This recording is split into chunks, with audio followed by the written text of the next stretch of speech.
हरे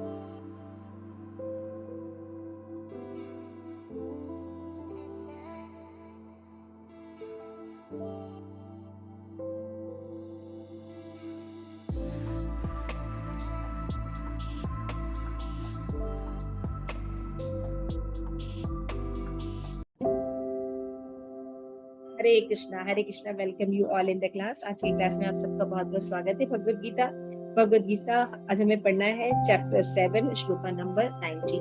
तो जैसा हम पढ़ रहे थे, भगवान अपने बारे में भगवत ज्ञान दे रहे हैं। तो भगवान पीछे में बताते हैं कि 4 प्रकार के लोग जो होते हैं भगवत भक्ति करते हैं, 4 प्रकार के लोग कभी भी भगवान की भक्ति नहीं करते हैं। उनमें से जो ज्ञानी भक्त होता है भगवान को अति प्रिय है, क्योंकि वो एकमात्र अहेतु की भगवान को जानने का प्रयास करता है, भक्ति करने की कोशिश करता है, और भगवान भी उसको उतना ही प्रेम करते हैं। क्योंकि ज्ञानी जो भक्त होता है वो आगे चल के शुद्ध भक्त बन सकता है, क्योंकि वो अहेतु की भक्ति करता है। बाकी लोग भी तो बनते हैं, ऐसा नहीं है, बाकी लोग भी सुकृतवान ही है, लेकिन उसमें जो ज्ञानी जो है भगवान को विशेष प्रभुत्व है। अब भगवान जो नॉलेज देने जा रहे हैं वो है 19 श्लोक। भगवान बोलते हैं कि अभी जो आप देख रहे थे कि तो उदार चेता व्यक्ति है किंतु मेरे ज्ञान को प्राप्त करता है, उसको भगवान क्या कहते हैं? इस ज्ञानी व्यक्ति को मेरे समान, है ना। ज्ञानी व्यक्ति कैसा? जैसे आप लोग श्री प्रभुपाद के मूवमेंट से जुड़े हैं और आप लोग ज्ञान ले रहे हैं, तो अभी आप लोग ज्ञान ले रहे हैं, भले भक्त धीरे धीरे बनेंगे, तो अभी ज्ञानी भक्त जो है भगवान क्या करें? मेरे समान, क्योंकि वो ज्ञान किसका लेता है? भगवान के बारे में। जब भगवान के बारे में ज्ञान लेता है तो भौतिक ज्ञान उसका धीरे धीरे क्षीण होता है। तो वो अभी वर्क किस ज्ञान पे करेगा? आध्यात्मिक ज्ञान के ऊपर। इसलिए भगवान कहते हैं पिछले श्लोक में जैसे बोलते हैं कि सर्वोच्च उपदेश को निश्चित रूप से प्राप्त कर सकता है ना। अब भगवान कह रहे हैं बहुनानाम जन्मनानन्ते ज्ञानवान माम प्रपद्यते वासुदेव सर्वम इति स महात्मा सुदुर्लभः। अभी भगवान ने कहा कि ऐसा ज्ञानी उन लोगों में, उदार चेताओं में, है ना। फिर वो ज्ञानी जो मेरे प्रति सिंसियर होता है, फिर उन ज्ञानियों का क्या होता है? क्या ज्ञानी होके भक्त बन गया? नहीं, अभी बोल रहे थे बहुत जन्मों तक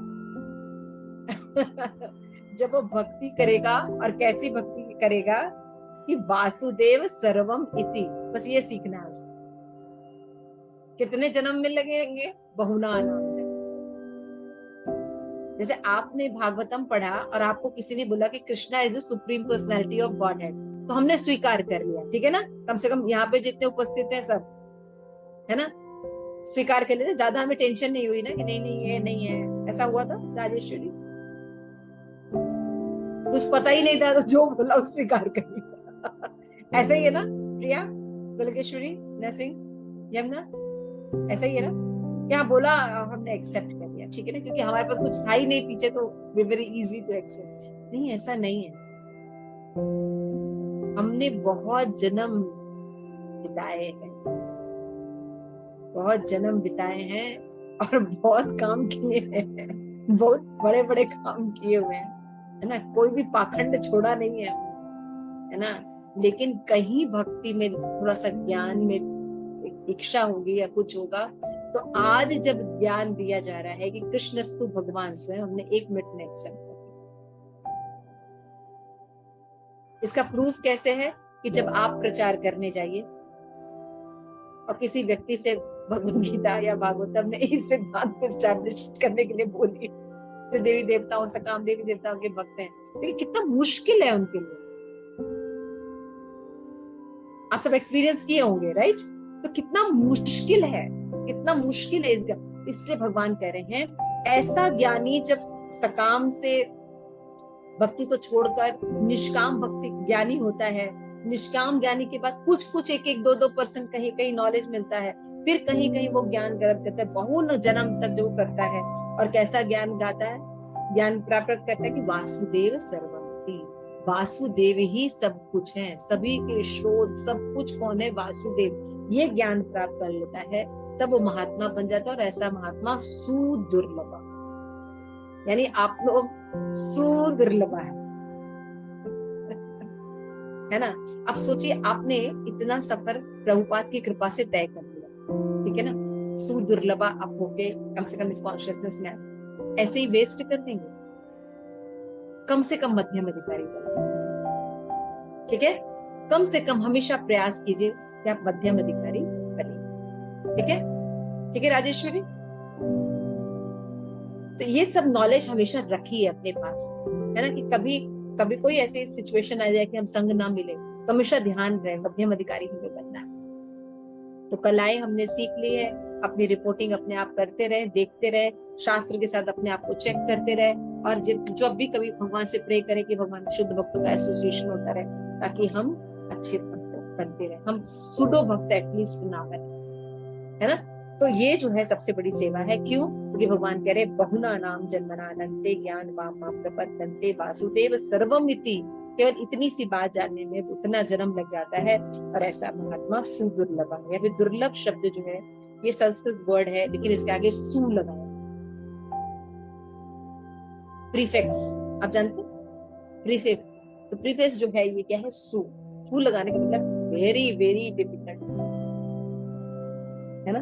तो ये आपको जो ज्ञान प्राप्त हुआ है, तो अभी आपको देखना है कि कितना इंपॉर्टेंट है, और फर्स्ट प्रायोरिटी प्राप्त करने योग्य है, चाहे आपके आसपास के वातावरण में इसको प्राथमिकता देने की कोई काम कर रहा है या नहीं, लेकिन आपको इसको प्राथमिकता देने की कितनी आवश्यकता है, क्योंकि जीवन के संघर्ष में यही ज्ञान काम आएगा।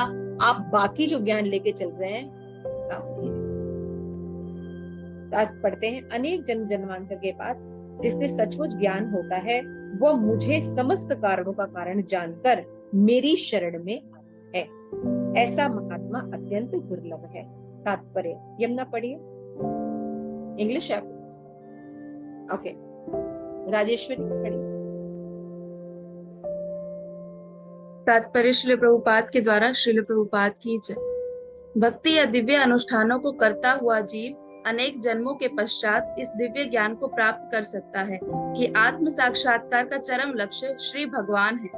आत्म साक्षात्कार के प्रारंभ में जब मनुष्य भौतिकता का परित्याग करने का प्रयत्न करता है, तब निर्विशेषवाद की ओर उसका झुकाव हो सकता है, किंतु आगे बढ़ने पर वह समझ पाता है कि आध्यात्मिक जीवन में भी कार्य है और इन्हीं से भक्ति का विधान होता है।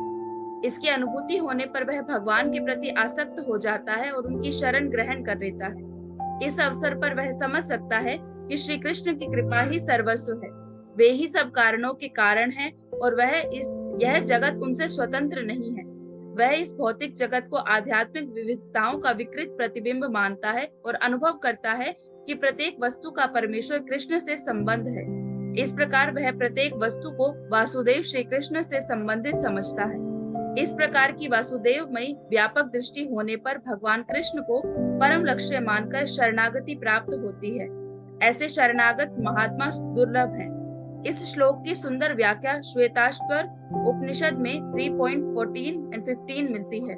सहस्त्र शीर्षा पुरुष सहस्त्राक्ष सहस्त्रपाद स भूमि विश्वतो वृत्वा तिष्ठत दशांगुलम पुरुष एवेदम सर्वम यद भूतम यच्च भव्यम उतामृत तत्व शेषानो यद नेति नाति रोहति।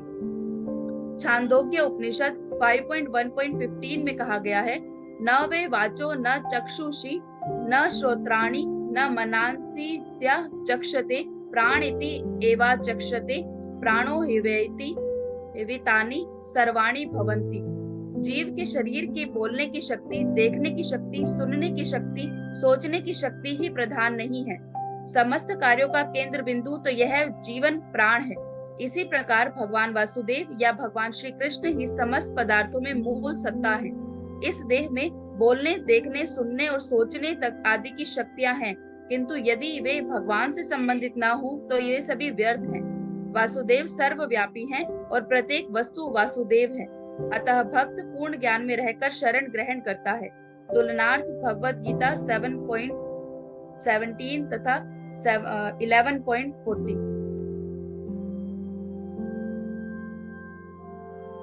माता जी म्यूट पे हैं। हो सकता है कि जब हम भक्ति शुरू की है, तो हो सकता है हमें ज्यादा भगवान के बारे में नॉलेज नहीं था, तो हम भगवान को कैसा मानते हैं? भगवान है लेकिन एक लाइट है।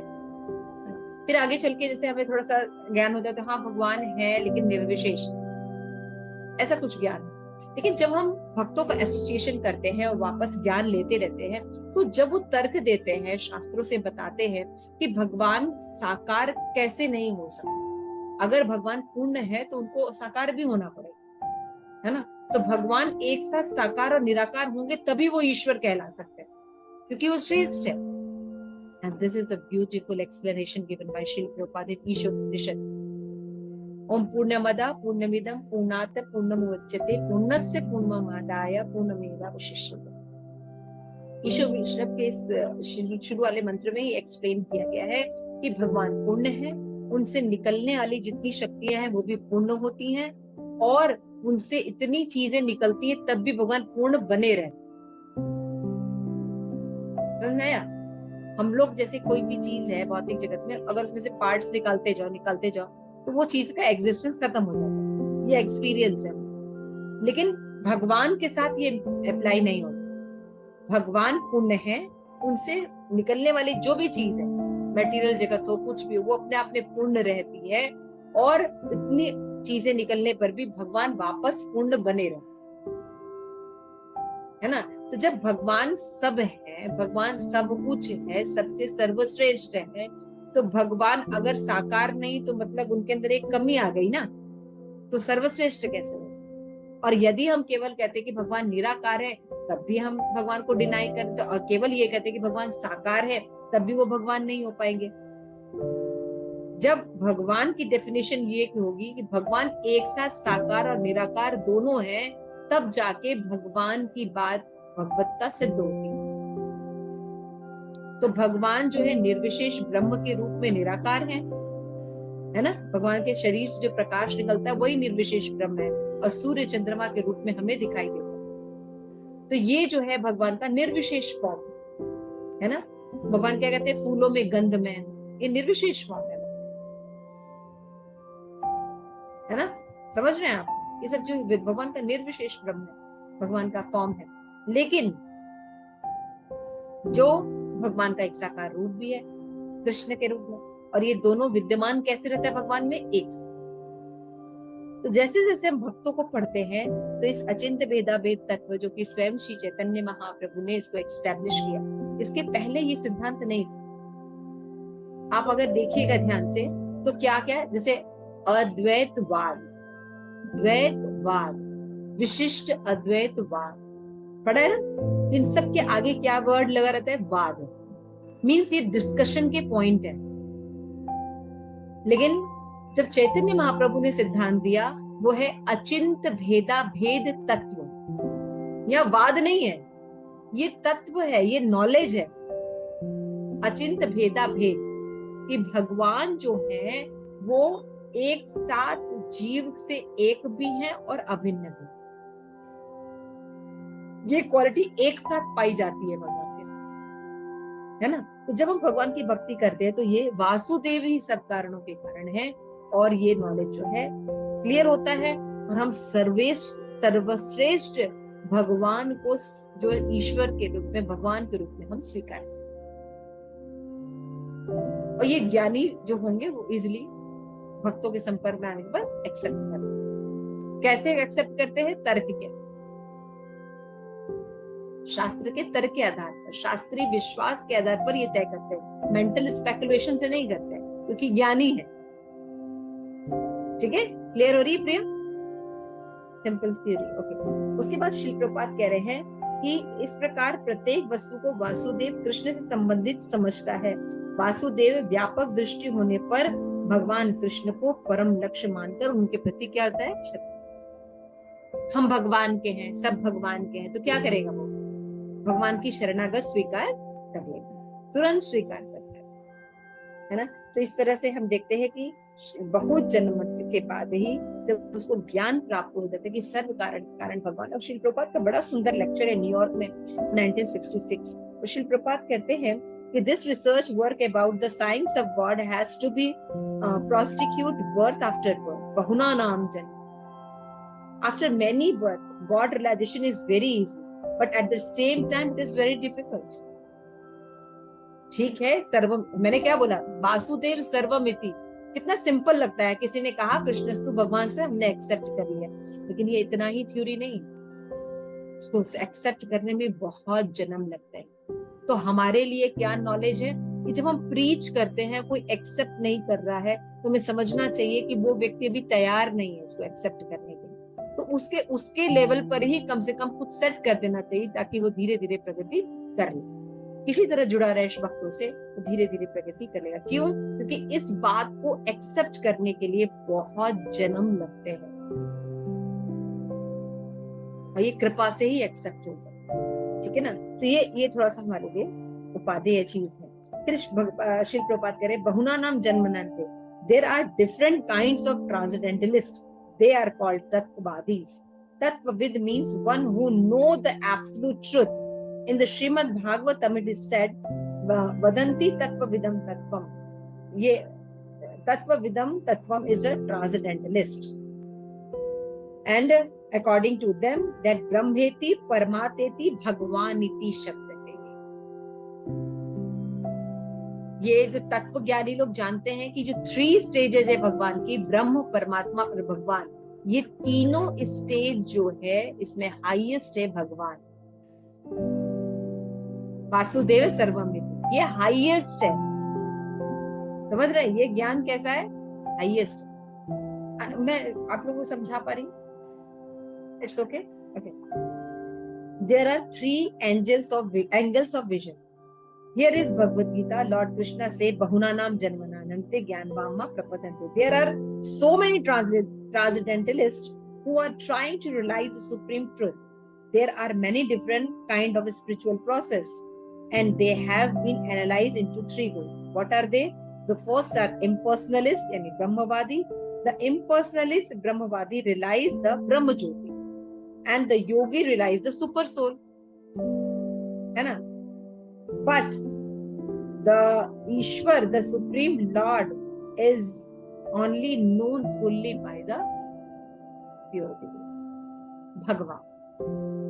तो जिसको भगवान का नॉलेज होता है, उसको ये भी नॉलेज होता है कि सबके हृदय में परमात्मा के रूप में जो भगवान बैठे हुए हैं, शिरोदक्षाय विष्णु, वो कौन है? कृष्ण, है ना? उसको परमात्मा के रूप में कौन है? ये कृष्ण है। और जो लाइट के फॉर्म में भगवान को, ब्रह्म ज्योति के रूप में भगवान को एक्सेप्ट कर रहा है, वो ये जानता है कि जो लाइट है, जो प्रकाश है, भगवान के शरीर से निकलता है। तो जो टॉप में है वासुदेव सर्वमिति, जिसको क्लियर हो गया है, वो व्यक्ति सारा नॉलेज रखता है। लेकिन अगर नीचे से आप शुरू कीजिएगा, ब्रह्म ज्योति, परमात्मा, तो इन्हें भगवान की पार्शियल नॉलेज होता है, पूर्ण नॉलेज नहीं। यहाँ पे देखिए बोल रहे कृष्णा ऑल्सो से अहम सर्वस्व प्रभो, I am the origin of everything. Bhagavad Gita में भगवान ने बोला है ना, बाद में अध्याय में भगवान बताएंगे। तो यहाँ पे श्री प्रभुपाद लास्ट में बोलते हैं कि if we take up this principle with intelligence, then God can be realised in 1 second. सब कुछ अगर भगवान है, तो भगवान की रियलाइजेशन कैसे हो सकती है? 1 सेकेंड। बात केवल समझने की है ना। हमारे आसपास सब चीजें जो हैं, जो भी परिस्थितियां दी गई हैं, मान लीजिए हमें ये जो शरीर दिया गया, हमारे आसपास जो लोग हैं, तो हम लोग कहेंगे क्या बात कर रहे हैं माता जी, कितना डिफिकल्ट है मालूम है आसपास का वातावरण। हमारे जितने आसपास बैठे हुए हैं कितना टॉर्चर कर रहे हैं, और आप कह रही हैं कि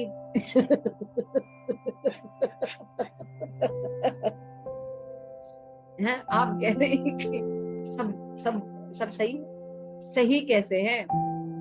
अरे मुझे ये फला व्यक्ति हस्बैंड मिला होता ना, तो मेरी लाइफ सेट। अगर मुझे ये वाली नौकरी मिली होती ना, तो कसम से बता रहे हैं माता जी, बिल्कुल लाइफ सेट थी, नहीं तो कोई दिक्कत ही नहीं थी, मैं सबको दिखा देती कि मैं क्या हूं। अगर मेरे पास ये वाला बंगला होता, राजेश्वरी वाला जिसके पीछे बच्चा सा वॉलपेपर लगा हुआ, तो बस लाइफ सेट थी माता जी। हाँ नहीं, तो भगवान सब चीज उल्टा देते हैं। भगवान क्या करते हैं, हमें हंसी उल्टा देते हैं। फिर हम कहते हैं कि अब आप बोलिए यही बात, कैसे बोले। तो ये सीखना होगा कि हमको इसलिए मिला है क्योंकि हमने यही किया है। पीछे जो बैंक बैलेंस है वो हम तो अभी तो भूल गए हैं, लेकिन भगवान को सब याद है। तो ये जो भगवान को भूल के जो भोग करने के लिए जब आए हैं और बहुना नाम जन्मनाते बिताए हैं, तो उसमें कई कर्म किए हैं और उसमें केवल दुख देने के और पाप वृत्ति के अलावा कोई काम नहीं किया है। तो रिजल्ट कौन भुगतेगा? बिना अपने रिजल्ट को भुगते शुद्धिकरण होगा? हमारा शुद्धिकरण नहीं हो सकता। जैसे आज आप उनको बोल रहे हैं, उनको रियलाइज नहीं हो रहा है ना। आपको कोई दुख होता है, आप मान लीजिए सामने वाले व्यक्ति से बोल, उसको रियलाइज नहीं हो, तो उसी तरह आपने भी भगवान को इसी तरह छोड़ने के लिए बातें कही होंगी। भगवान ने कई बार पुकारा, मत जा, कहाँ जा रहा है मुझे छोड़कर? नहीं, वहां बहुत टेस्ट है, वहां बहुत टेस्ट है। आपसे भी ज्यादा प्यार करते हैं लोग, आप तो केवल बॉस बने हुए हैं। हाँ, वहां पे देखिए मुझे कितना प्यार मिलेगा, आप जानते हैं। वहां पे मैं बॉस रहूंगा, है ना। आके कितना दुख मिल रहा है वो हमें ही। तो जब हमने भी भगवान भगवान को इसी तरह मन, जब हमारे बच्चे नालायक निकलते हैं तब पता चलता है कि हम कितने नालायक थे और भगवान को कितना दुख दिया है। तो यहाँ पे यही श्रील प्रभुपाद करें, इन 1 second we can understand the realization of Lord। आसपास ही भगवान है, कहीं हिमालय जाने की जरूरत नहीं। बात है रियलाइजेशन की, बात है ज्ञान की। अपने थोड़े से ज्ञान चक्षु से अगर आसपास देखिए, आज भगवान बैठे, यही भगवत गीता के रूप में ही आपके पास बैठे, लेकिन हम खोलते नहीं है, टाइम नहीं होता हमारे पास पढ़ने के लिए। The Srila Prabhupada last में लिखते हैं, so here the same thing is being present by the same Supreme Personality of Godhead of His unalloyed mercy to the conditioned souls. We all are conditioned souls. We are under the threefold miseries of this material world, and the Supreme Lord is giving us the opportunity to get out of it by this surrendering process. भगवान की शरणागति का मतलब ये नहीं होता कि भगवान की बॉसगिरी। देखा, बोला था ना, अभी देखो आए ना मेरे पास, जैसा हम बोलते हैं।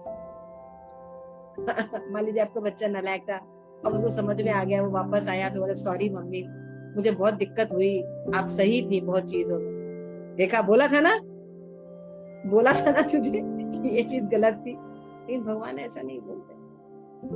भगवान कहते हैं कि तुम मेरी शरणागत ग्रहण करोगे तो होगा क्या? आपको जो मटेरियल जगत से छुटकारा नहीं मिल रहा है, इन दुखों से निकल नहीं पा रहे हो, मैं उनसे निकाल, और क्या करूंगा निकाल कर? जो परमानेंट आनंद का जो हमारा घर है, हमारा स्वभाव है, हमारा वास्तविक अस्तित्व है, जहां हम भगवान की सेवा कर रहे हैं शाश्वत रूप से सुख पूर्वक रह के, वो सेवा हमें मिल जाए। तो शरीर त्यागने का दुख होगा कि सुख होगा? अगर ये ज्ञान बना रहा, हम अपने घर वापस जा रहे हैं, हम सुखी होंगे कि दुखी होंगे? हम सुखी होंगे, है ना।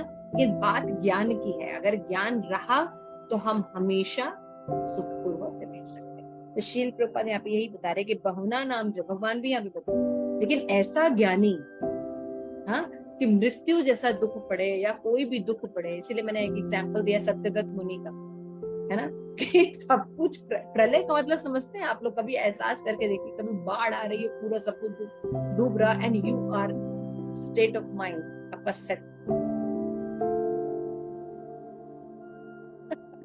100 डिग्री से ऊपर बुखार चला जाता है तो पापा मम्मी चिल्लाने लगते हैं। हम लोग का माइंड सेट करने की बात कीजिए। अगर प्रभुपाद कह रहे हैं यहाँ पे कि यदि आपका माइंड सेट रहा तो आप महात्मा हैं और भगवान की शरणागति निश्चित बात करेंगे, तो भगवान क्या करेंगे? आपको यहाँ से। तो देखिए ये ज्ञानी कितना दुर्लभ, यानी आप लोग ने जो यहाँ तक सफर तय किया है, ये कितना दुर्लभ सफर तय किया है, इसको वेस्ट मत कीजिए, इसको वेस्ट मत कीजिए। शुभदेव गोस्वामी, भगवान स्वयं ये एक्सपेक्ट करते हैं हम लोगों से, हम लोग आगे बढ़े, हम लोग आगे बढ़े उत्साह के साथ, क्योंकि रास्ता यहीं से मिलेगा। आज हमको नहीं दिखाई दे रहा है, लेकिन मंदिर यहीं बनाएंगे। ठीक है, तो ये श्लोक क्लियर हुआ कि भगवान को ज्ञानी पसंद है। क्यों पसंद है? क्योंकि ये जो ज्ञानी होता है वो भगवान का आगे चल के भक्त होता है, और ये समझता है कि वासुदेव ही सर्वमिति, सब कुछ भगवान है। कैसे ये भगवान समझ जाता है, तो शरणागति ग्रहण कर लेता है भगवान की। लेकिन ऐसा महात्मा दुर्लभ होता है, ऐसे व्यक्ति को जो ये जानता है कि वासुदेव सर्वमिति, भगवान उसको महात्मा कह रहे हैं। श्रील प्रभुपाद अपने एक परपोर्ट में लिखे कि महात्मा रबर के स्टैम्प पर लगाकर महात्मा नहीं बना जाता। महात्मा गांधी, महात्मा जबरदस्ती 4 नेताओं ने मिलके महात्मा बोल दिया तो महात्मा बन गया, ऐसा नहीं। लक्षण होने चाहिए, ये लक्षण होने चाहिए कि शरणागत हो एकमात्र, तो उसको महात्मा हो। अब लास्ट में 20th श्लोक में भगवान बोले हैं, कामस्त अपहत्याना प्रपद्यन्ते अन्य देवता तम तम नियमास्थाय प्रकृत्या नित्या स्वया। जिसकी बुद्धि भौतिक इच्छाओं द्वारा मारी गई है, वे देवताओं की शरण में जाए। देखिए बहुत बड़ा सत्य बताया। अभी बताएगा कि वासुदेव सर्वमिति, ये जानना बहुत जरूरी है। लेकिन अगर हम मटेरियल जगत में रहते हैं और देवी देवताओं के चक्कर में पड़े रहते हैं, उनकी शरण ग्रहण करते हैं, इसका मतलब अभी हमारी भौतिक इच्छाएं समाप्त नहीं हो। हम कुछ न कुछ पाना चाहते हैं, मटेरियल, है ना। बाबा बागेश्वर धाम के जाना चाहते हैं, है ना। शादी नहीं हुई है, ये हो रहा है, वो हो रहा है, नौकरी नहीं चल रही है, छोकरी नहीं मिल रही है, स्वास्थ्य नहीं चल रहा है ना। तो अगर हम इसको मांगने के लिए देवताओं की शरण ग्रहण करते हैं, यानी अभी हमारी भौतिक इच्छा खत्म नहीं होती। यानी जिनकी बुद्धि भौतिक इच्छाओं द्वारा मारी गई, वे देवता की शरण में जाते हैं। और फिर क्या करते हैं, वे अपने अपने स्वभाव के अनुसार पूजा के विशेष विधानों का पालन करते हैं। सतोगुणी है तो देवताओं के पास जाएंगे, रजोगुणी है तो वो भूत कब्रों में जाएंगे, तमोगुणी है तो मतलब पता नहीं किसकी पूजा करेंगे, पता ही नहीं, असुरों की पूजा करेंगे, असुरों को भगवान बना के पूजेंगे।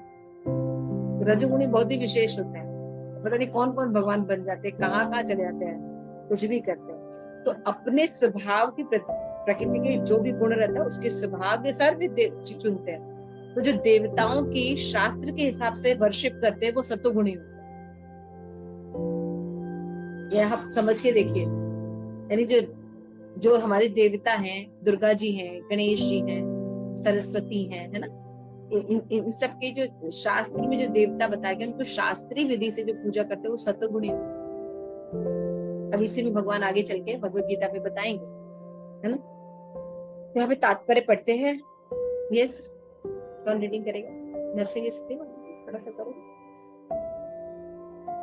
ये बहुत ही सुंदर, ये ज्ञान जो मिल रहा है आप लोगों को, ये बहुत इंपॉर्टेंट और सिद्धांत वाले ज्ञान है। इसमें अगर कहीं भी डाउट होगा तो जरूर क्लियर कर दीजिएगा। तात्पर्य एवं अनुवाद श्रील प्रभुपाद द्वारा। श्रील प्रभुपाद की जय। जो समस्त भौतिक कलमश से मुक्त हो चुका है, वे भगवान की शरण ग्रहण करते हैं और उनकी भक्ति में तत्पर होते हैं। जब तक भौतिक कलमश धुल नहीं जाता, तब तक वे स्वभावतः अभक्त रहते हैं। किंतु जो भौतिक इच्छाओं के होते हुए भी भगवान की ओर उन्मुख होते हैं, वे बहिरंगा प्रकृति द्वारा आकृष्ट नहीं होते, चूंकि वे सही उद्देश्य की ओर अग्रसर होते हैं। अतः वे शीघ्र ही सारी भौतिक काम इच्छाओं से मुक्त हो जाते हैं। श्रीमद् भागवत में कहा गया है कि मनुष्य को चाहिए कि स्वयं को वासुदेव के प्रति समर्पित करे और उनकी पूजा करे, चाहे वह भौतिक इच्छाओं से रहित हो या भौतिक इच्छाओं से पूरित हो या भौतिक कलमश से मुक्ति चाहता हो।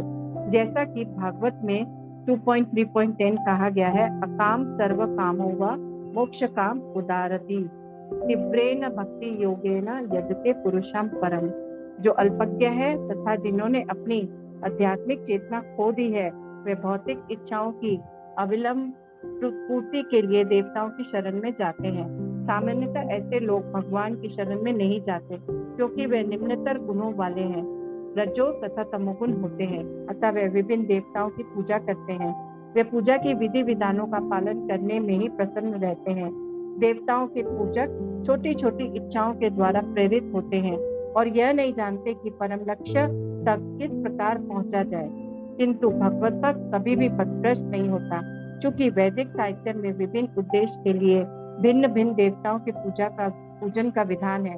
अतः जो भगवत भक्त नहीं है वे सोचते हैं कि देवता कुछ कार्य के लिए भगवान से श्रेष्ठ है, किंतु शुद्ध भक्त जानता है कि भगवान कृष्ण ही सबके स्वामी हैं। चैतन्य चैतामृत में आदि 5.142 कहा गया है, एकले ईश्वर कृष्ण आर सब भृत्य। केवल भगवान कृष्ण ही स्वामी हैं और अन्य सब दास हैं। फलत शुद्ध भक्त कभी भी अपनी आवश्यकताओं की पूर्ति के लिए देवताओं के निकट नहीं जाता। वह तो परमेश्वर पर निर्भर रहता है और वे जो कुछ देते हैं उसी से संतुष्ट रहता है। यहाँ पे देखिए एकदम साफ साफ बताया गया है कि जिनकी भौतिक इच्छाएं रहती हैं लेकिन फिर भी भगवत भक्ति करते हैं। ऐसा नहीं कहा जाता है कि मतलब हमारी कोई भौतिक इच्छाएं नहीं रहती, रह जाती हैं, थोड़ी बहुत रह जाती हैं भौतिक इच्छाएं, देखिए इसमें लिखा है ना, किंतु जो भौतिक इच्छाओं के होते हुए भी भगवान की ओर उन्मुख होते हैं, थर्ड लाइन, वे बहिरंगा प्रकृति द्वारा आकृष्ट नहीं। कि मान लीजिए आपकी भौतिक इच्छा है, किसी तरह आपने शुद्ध भक्तों के संग में आ गए, भक्ति शुरू कर दी, लेकिन इच्छाएं हैं, भौतिक इच्छाएं हैं, लेकिन भगवान यहाँ पे कह रहे हैं शुद्ध भक्तों की भक्ति करने के कारण, उनसे ज्ञान प्राप्त करने के कारण, उनके प्रोसीजर को फॉलो करने के कारण आप अब बहिरंगा शक्ति द्वारा आकर्षित नहीं। ऐसा नहीं कि हाँ पूरी भौतिक इच्छाएं खत्म हो जाएंगी तब आप भक्ति करो, ऐसा नहीं है। क्या करें, कोई भी स्टेज में है, अगर भक्तों का एसोसिएशन मिल गया और आप उसकी तरफ आकृष्ट हो रहे हैं, तो यहाँ पे कहा गया है कि आप जल्दी ही भक्त बन जाएंगे, है ना। क्यों? क्योंकि अगर आपके अंदर भौतिक इच्छा भी है लेकिन आप भक्ति कर रहे हैं भक्तों के संग में, तो आपका धीरे धीरे बहिरंगा शक्ति के प्रति अट्रैक्शन खत्म होता जाएगा और अंतरंगा शक्ति भक्ति की तरफ आपका अट्रैक्शन बढ़ता जाएगा, आसक्ति होती जाएगी। तो हमेशा ये ध्यान रखना चाहिए कि जैसे बहुत से फिलोसफर कहते हैं भक्ति जो है ये प्रत्यापित की गई है हमारे ऊपर, है ना, प्रति आरोपित की गई है हमारे ऊपर, जबरदस्ती हमारे ऊपर लादा जा रहा है। तो यहाँ पे ये आंसर मिलता है कि भक्ति जो है ये हमारा स्वरूपगत स्वभाव है। हम एज अ सोल भगवान के शरणागत भक्त हैं, है ना। तो ये कोई अप्राकृतिक हमारे ऊपर थोपा नहीं जा रहा है भक्ति, बल्कि भक्ति प्राकृत। समझ में आ रहा है? भक्ति के लिए हमें कोई नया कोई सिस्टम बनाना पड़ेगा, ऐसा नहीं। भक्ति ऑलरेडी है, बस हमने धूल हटा। सभी जीवों के अंदर भक्ति है, केवल धूल लगाने, इसलिए प्रूफ हो।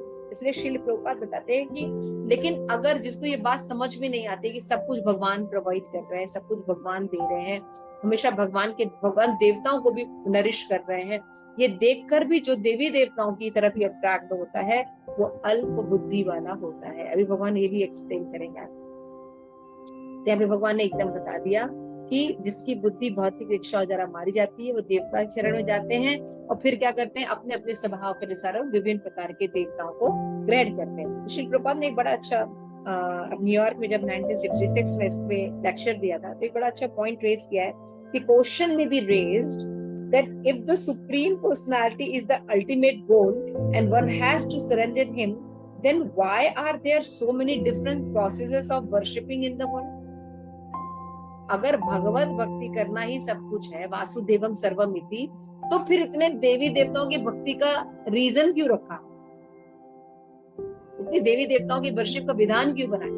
सीधे एक ही चीज रखनी चाहिए थी, कृष्ण भक्ति, है ना। उसका आंसर ये है कि कर्मी तप हृदय ज्ञान प्रपद्यन्ते अन्य देवता। They are a different type of man and the different mix of the mode of nature, and generally they are not after liberation from material bondage. Instead they want to gain something out of this spiritual father. For example, somebody may go to Swami. Oh Swamiji, can you give me medicine? I am suffering from disease. He think a doctor is very expensive. Let me go a Swami who can make some miracle and my disease will cure. इतना सुंदर example है ना, कि अलग अलग प्रकार के mode में रहकर लोग होते हैं। कोई रजोगुणी होता है, कोई सत्वगुणी होता है। तो ये लोग क्या सोचते हैं कि भगवान के भक्तों के पास जाएंगे तो वो हमारे को चमत्कार कर देंगे और कम पैसे में हम सही हो जाएंगे, तो इसलिए वो अप्रोच करते हैं। जबकि भक्तों का अप्रोच किस लिए करना चाहिए कि कैसे हम भगवत भक्ति कर सके, इसलिए अप्रोच करता है ना। So if India there are so many swamis, they go to innocent people and preach, if you give me some ounce of gold, I can turn into 100 ounce of gold. How many ounce of gold do I have in my home? So everyone bring their gold. I have 10 ounce, so give me 5. In this way, the Swami collect all the gold and he run away. है ना, इस तरह से उनको लालच देते हैं, क्योंकि वो स्वामी भी पाखंडी होते हैं, वो भी ऐसे ही लोग होते हैं जो भगवान की भक्ति नहीं करते, है ना, अल्प बुद्धि होते हैं, तो उनके चक्कर में फंस जाते हैं। श्री प्रभुपाद कह रहे हैं कि therefore something is misunderstood that the Hindus have many God, not one. Actually these are demigod, they are not God. ये बहुत important लाइन है हमें समझने की। हमेशा बोला था ना, हिंदुओं के में तो मुस्लिम लोग हमेशा कहते थे, अरे तुम्हारे तो इतने भगवान है ना, कितने करोड़ भगवान है, 33 करोड़ बोलते हैं, 33 करोड़ भगवान है ना। बीच में एक बात निकली थी कि 33 कोटि भगवान होते हैं, करोड़ नहीं, वो गलती से लिख दिया गया। तो for a kind of information, जो मुस्लिम लोग या जो भी अलग संप्रदाय के लोग हैं, एक पुराण से पर्टिकुलर श्लोका निकाल के प्रेजेंट करते हैं, उसके आगे पीछे रेफरेंस को नहीं देखते, है ना। जब इस कोड को बहुत अच्छे से बताया गया, डिफाइन किया गया, मैंने कई वैष्णव से सुना, तो उन्होंने बताया कि नहीं, एक्चुअल में 33 करोड़ ही देवता है, इट इज नॉट 33 कोटि। समझ में आ रहा है? सो इसलिए ये सब चीजें समझनी पड़ेंगी कि कैसे क्या चीज है। तो इसलिए फिर बताते हैं कि जैसी जिसकी इच्छा होती है ना, वो उनके हिसाब से उनकी पूजा करता है। कोई सूर्य देव की पूजा करता है, देखा है ना, जिनको विद्या चाहिए वो सरस्वती की पूजा करता है, जिसको अच्छा पति चाहिए, है ना, वो शिव जी की पूजा करता है ना। ऐसे करके सब लोग अलग अलग मोड में होते हैं और अलग अलग देवताओं की पूजा करते हैं। तो श्री प्रभुपाद यहाँ पे बताते हैं कि actually these are demigod, they are not, God is one and that is Krishna. भगवान एक ही हैं, ये सब कौन है? डेमीगॉड्स। तो आप लोगों के नॉलेज के लिए बता दें कि श्रीमद् भागवतम में एक होते हैं डेमीगॉड और एक होते हैं प्रीडोमिनेंट डेमीगॉड्स। तो प्रीडोमिनेंट मतलब क्या होता है कि there are two set of देवतास, 2 सेट ऑफ देवता होते हैं। एक देवता जो होते हैं जो कृष्ण ने या विष्णु ने उनकी रचना, ये शुद्ध भक्त होते हैं। और एक देवता का सेट होता है जिसका निर्माण जो है ये ब्रह्मा के द्वारा होता है, ये सकाम कर्मी भक्त होते हैं। इसीलिए हमें आप देखिए कभी कभी देखते हैं कि कोई शुद्ध भक्ति कर रहा है भगवान की, देवता लोग शुद्ध भक्ति कर रहे हैं। फिर कभी देखते हैं कि इंद्र जो है ऐसे ऐसे काम करता है ना। तो हम समझ नहीं पाते कि देवता शुद्ध भक्त है कि सकाम कर्मी है या ऐसे काम क्यों करते हैं, है ना। जैसे एक बहुत अच्छा एग्जाम्पल दिया गया था, मुझे एक डिबेट में पूछा गया कि मदर जी आप लोग जो बोलते हैं, आपसे एक क्वेश्चन है कि जो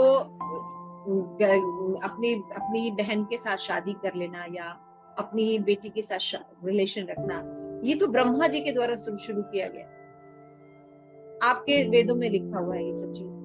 ये कैसा वेद है आप, ये कैसा धर्म है कि अपनी ब्रह्मा जो है अपनी ही जनी बेटी के साथ रिलेशन रखना चाहते थे? ये आपका धर्म है? इससे ये धर्म नहीं, धर्म मुस्लिम धर्म है या धर्म क्रिश्चियन धर्म? क्या आंसर करेंगे?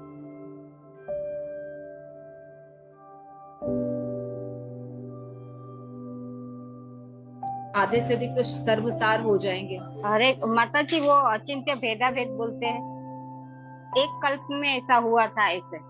तो हुआ था ना, तो आप ही के धर्म में ऐसा हुआ था ना कि ब्रह्मा जो है पिता थे, उन्होंने अपनी पुत्री सरस्वती के साथ संबंध बनाने की कोशिश की। आप ही के धर्म ग्रंथों में लिखा हुआ है। तो हम लोग भी कहेंगे यार हमारे धर्म में क्या क्या होता है, जवाब देना मुश्किल होता है। तो ठीक ही कह रहे हैं। और प्रभुपाद का कोई बैकग्राउंड ना हो, हम कितने अट्रैक्ट हो जाएंगे ना क्रिश्चियन धर्म की तरफ। ये सब लॉजिक दिया जाता है ना, और ये डिनाई नहीं कर सकते, ऐसा लिखा भी हुआ। लेकिन क्या है कि हम अपने शास्त्रों को कभी शुद्ध भक्तों से पढ़ते नहीं, उसके आगे पीछे का पैराफिनिलिया नहीं देखते। मान लीजिए अभी हम बातचीत कर रहे हैं आपस में ना, और मान लीजिए मैंने बात करते करते मैंने पद्मा माता जी को मजाक में बोला, अरे तुम पागल हो क्या? थोड़ी होता है, कैजुअल से, एक कैजुअल वे में से बोल। अब इस बात को कोई कोटेशन ले ले, मान लो प्रिया कोटेशन ले ले और कहे कि आप जानते हैं सीता ठाकुरानी माता जी अपने लोगों के साथ कैसे डील करती हैं? वो दूसरों को पागल समझती हैं और अपने आप को सुप्रीम पर्सनैलिटी ऑफ गॉड। ये वाक्य सुनिए, ये वाक्य सुनिए, और कहा तो था ही ना पद्मा माता जी आप पागल, तो कभी इतना सुनाएगी प्रिया माता जी आप पागल, माता जी आप। तो न्यूज क्या होगा? सर लगती तो थी थोड़ी सी, हमेशा अपना ही चलाती, जहां देखो सोचती कि बस अपने ही, ये है ही ऐसी। न्यूज में फैल गया। लेकिन क्या ये बात सत्य थी? बोली है, लेकिन कोई भी बात करने से पहले वो पूरा पढ़ना पड़ता है, किस कॉन्टेक्स्ट में वो बात चल रही है, उसका सीक्वेंस क्या है, कैसे चल रही है। तो पहले तो ये समझना पड़ेगा कि जब ब्रह्मा ने सरस्वती को उत्पन्न किया, वर्ड उत्पन्न है, तो उस समय काम जो है प्रकट नहीं हुआ था। जब सृष्टि हो रही थी, जब भगवान ने ब्रह्मा को सृष्टि करने के लिए कहा, तो उस समय जो था वो जो था समय क्या था? उस समय व्यक्ति जो उत्पन्न होते थे वो मन से उत्पन्न होते थे, शरीर से ऐसे उत्पन्न होते, प्रजापति उत्पन्न हुए, आपने देखा पढ़ा है ना जो है। तो ऐसे तो उसमें मैथुन क्रिया शुरू नहीं हुई। फर्स्ट ऑफ ऑल, जब मैथुन क्रिया उत्पन्न नहीं हुई थी तो काम भोग कहां से आ गए? मैथुन सृष्टि बाद में शुरू हुई है, जो स्वयंभू मनु और शतरूपा के थ्रू क्रिएशन शुरू हुआ। तो जब सरस्वती को भगवान ब्रह्मा ने उत्पन्न किया, तो ये समझना होगा कि वो एक भगवान के द्वारा ऑलरेडी एग्जिस्ट करती हैं, वो मैनिफेस्ट हुई ब्रह्मा के थ्रू। और जैसे कि ब्रह्मा से कहते कि रुद्र का प्रकट हुआ, कैसे प्रकट हुआ? ब्रह्मा को क्रोध आया और बस प्रकट हो शिव जी। मतलब क्या? तो कहने का मतलब ये है, पर्सोनिफाइड रूप में they already exist and they all are created by Krishna.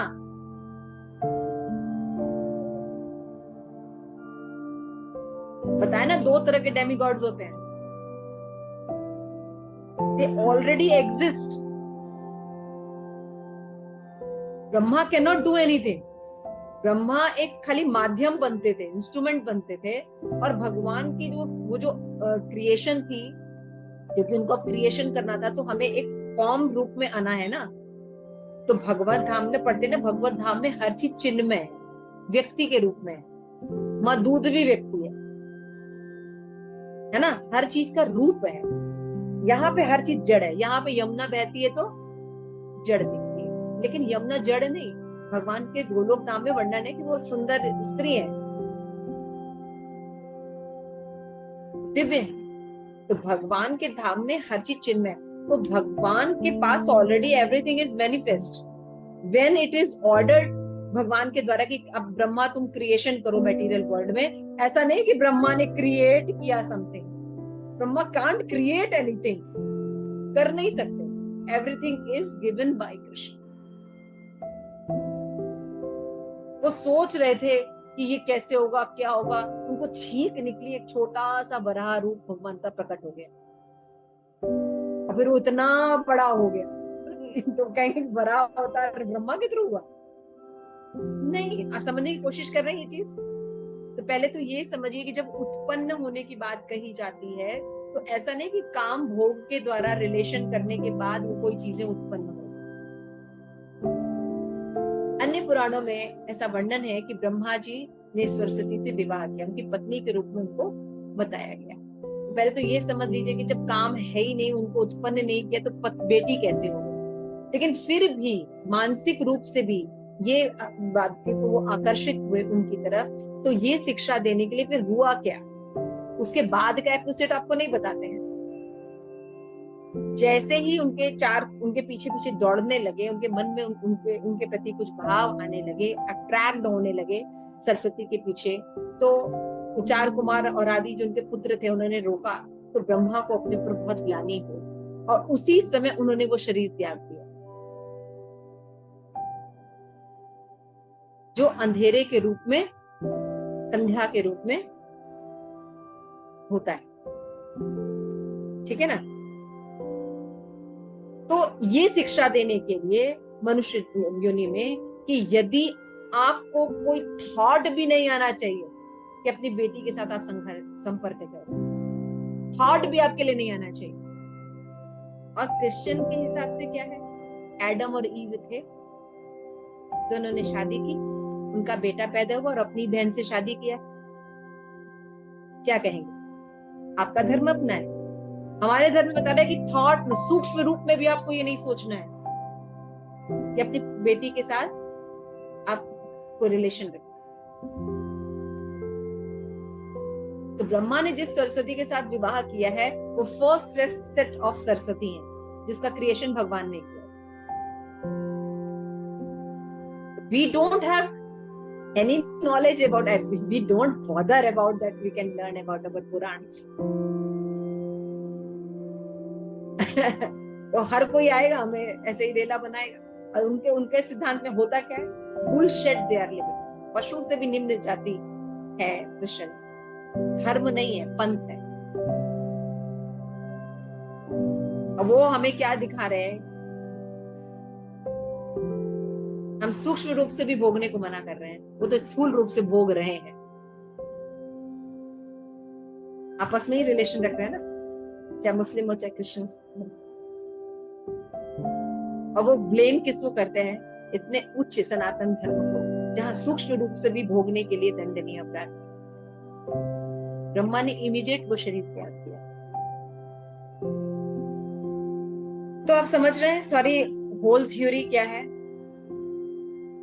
Whole theory ये है कि मान लीजिए कभी कोई ऐसा प्रसंग आपको बताया भी जाता है या पूछा भी जाता है और आपको नहीं पता है, तो फर्स्ट नॉलेज, एक नॉलेज तो आप सभी को दे सकते हैं कि ये जो बातें कही गई हैं इसका ऊपर नीचे का कॉन्टेक्स्ट भी आपने देखा है कि बस एक बात निकाल के बता दी गई।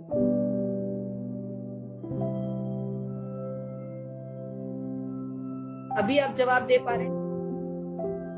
मैंने उनसे पूछा कि हमारे यहाँ तो सूक्ष्म रूप से भी अगर थॉट आता है तो ये दंडनीय अपराध के रूप में लेके ब्रह्मा ने एक्सेप्ट किया था और हमको ये शिक्षा दी थी कि ये थॉट भी नहीं आना चाहिए। आपके यहाँ तो आप भाई बहन आपस में रिलेशन रखते हैं।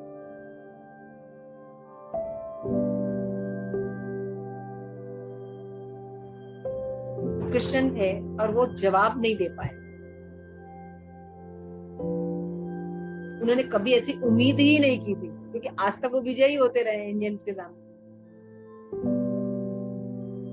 उनको पता नहीं था कि कभी कभी कोई हमारे जैसे लोग प्रभुपाद के सिपाही भी टकरा जाते हैं।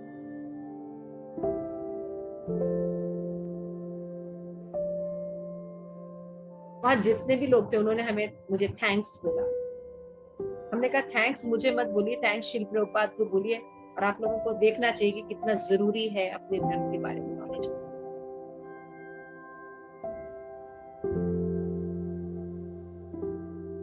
कैमरे में कैद नहीं हुआ, नहीं तो एक एपिसोड बन सकता है।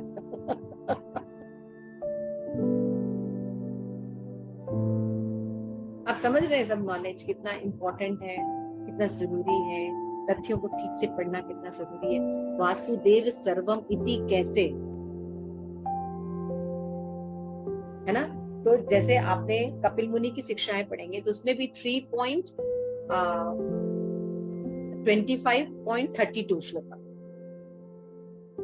3.25.32 shloka, it is very important. उसमें कपिल मुनि शिक्षा देते हैं देवताओं के बारे में कि देवता है कौन, भगवान के रिप्रेजेंटेटिव। इसी तरह इस श्लोक में जैसे आप देखिएगा तो उसमें कई आचार्य, मध्वाचार्य ने, रामानुजाचार्य के आचार्य, सभी आचार्यों ने इस पर अपना टीका दिया। तो मध्वाचार्य जो थे उन्होंने होलसम टीका दिया। उन्होंने क्या बताया कि जो देवताओं की पूजा कैसे करनी चाहिए, देवताओं को ये पूजा करनी चाहिए कि कैसे वो कृष्ण के रिप्रेजेंटेटिव, उसके रूप में हमें देवताओं की पूजा करनी चाहिए। होलिस्टिक पिक्चर दिया। क्यों? क्योंकि उस समय मध्वाचार्य के जो समाज था, आसपास समाज था, वहां पे लोग सकाम भक्ति थे, सकाम कर्म, बहुत ज्यादा कर्मकांडी लोग थे। और दूसरा, भूत प्रेतों की बहुत पूजा करते थे, हर घर में भूत की पूजा होती थी। तो मध्वाचार्य ने उनको एक्सप्लेन करने के लिए कि देवताओं की भक्ति कीजिए, लेकिन आप कैसे कीजिए, वेद में कैसे बताया गया है उसके हिसाब से कीजिए। मैं बताता हूं कैसे। ऊपर कृष्णा, देवी देवता, फिर गुरुजन। ये जो देवता हैं इनकी स्तुतियां गाई जा सकती हैं, लेकिन भगवान के प्रतिनिधि के रूप, कृष्ण के प्रतिनिधि के रूप में डेमिगॉड्स हैं। अभी क्लियर है आपको, है ना। जैसे रामानुजाचार्य थे, रामानुजाचार्य के पास शैव बहुत थे, शैव संप्रदाय बहुत डोमिनेंट था, तो उनको इतनी दिक्कत नहीं हुई देवताओं के साथ डील करने के लिए, उन्होंने डील नहीं किया। लेकिन शैव मायावादी सिद्धांत थे। तो अलग, ऐसा नहीं कि प्रभुपाद ने जो किया वो उनकी सर्कमस्टांसेस अलग हैं, मध्वाचार्य की सर्कमस्टांसेस अलग थी। तो आचार्य ये देखते कि कैसे वासुदेव सर्वम इति नॉलेज जो है वो स्टैब्लिश किया जा सकता है। उसके अलग अलग तरीके, जैसे आप लोगों को पता नहीं, पता है कि नहीं, कि प्रभुपाद ने जो इस्कॉन एस्टैब्लिश किया वो गौड़िया संप्रदाय से बहुत अलग है, जबकि है गौड़िया संप्रदाय, लेकिन शिल प्रभुपाद ने बहुत सी चीजें इसमें एकदम अलग रखी। जैसे मंगला आरती, मंगला आरती में संसार दावल गौड़िया मठ में नहीं गाया जाता, प्रभुपाद ने रखा है संसार दावल नलरीड़ो। क्यों? क्योंकि वो हिप्पीज को प्रचार कर रहे थे, वो गदाधर गौर के प्रेम कथा को क्या समझते, आप समझ रहे हैं। और इसमें जो अष्टक के बाद जो नौवा अष्टक है उसमें विश्वनाथ चक्रवर्ती ठाकुर कहते हैं यदि मंगल आरती में कोई इसको पढ़ता भी है तो वो भगवत धाम चला जाता। सोच के देखिए। तो हमारे आचार्यों ने बहुत संघर्ष किया। जब नॉलेज नहीं रहेगा तो कोई कुछ भी बताएगा बीच में से निकाल के, अरे भक्ति विनोद ठाकुर ने ये किया, अरे भक्ति सिद्धांत ठाकुर ने तो ये किया, आपके प्रभुपाद का तो इस्कॉन में पीछे ये होता है, आप जानते हैं आपके इस्कॉन के भक्त है लेकिन उन्होंने ये किया। तो ह्यूमन एरर को हम एक्सेप्ट करते हैं, लेकिन नॉलेज में श्रील प्रभुपाद ने कभी भी कोई कॉम्प्रोमाइज नहीं, नॉलेज उन्होंने एज इट इज प्रदान और ऐसा इजी करके दिया है कि हम अच्छे से समझ सकें चीजों को। क्योंकि जो मैं ये सब बातें आपको बता रही हूँ शायद ही आप लोगों को कोई बताए,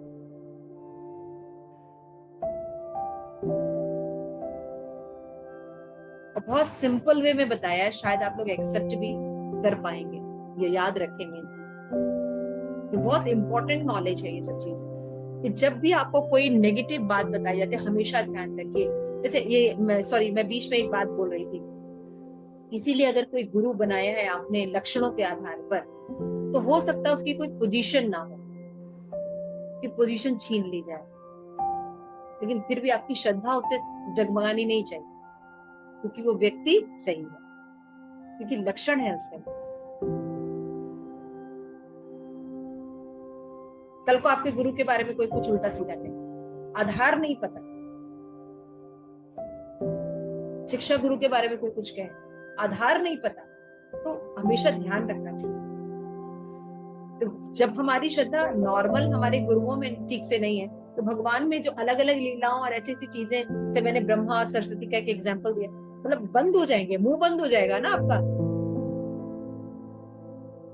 कौन बोल रहा है जिसमें 72 छेद? छलनी छलनी बोलती है सुई से, तुम्हारे पीछे जानते हो छेद है।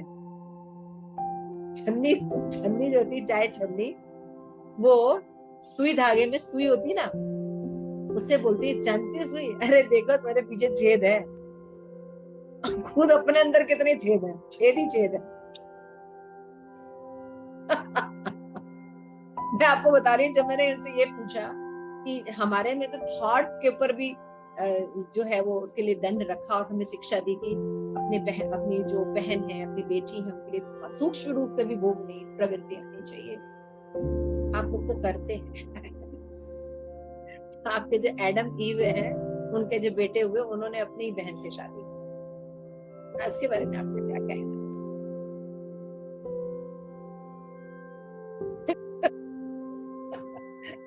तो मतलब कहने के मतलब ये कि जब हमें नॉलेज होगा तब हम जवाब दे सकते। ऐसे ही श्रील प्रभुपाद के समय एक केस हुआ था।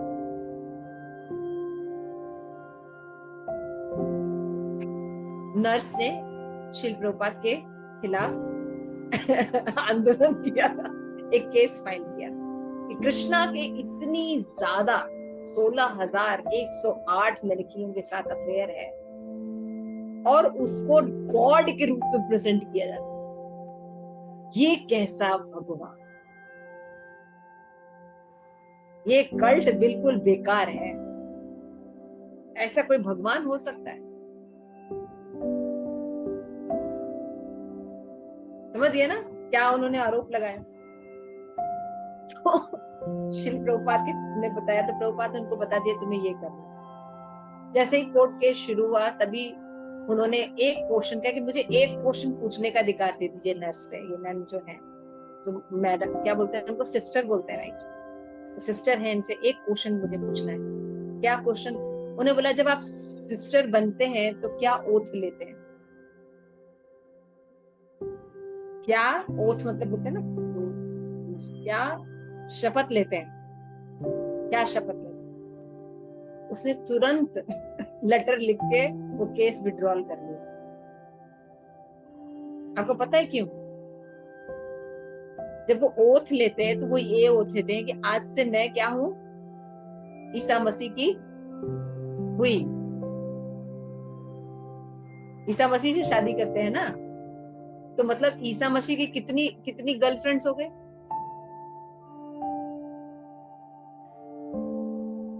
यहाँ होना चाहिए इंटेलिजेंट, तब तो आंसर दे पाएंगे। आप तो 16,001 पर ऑब्जेक्शन कर रहे हैं, अभी तो हमें उल्टा केस करना चाहिए। आपको अरबों में रिलेशंस है, वो कैसे गॉड के रिप्रेजेंटेटिव?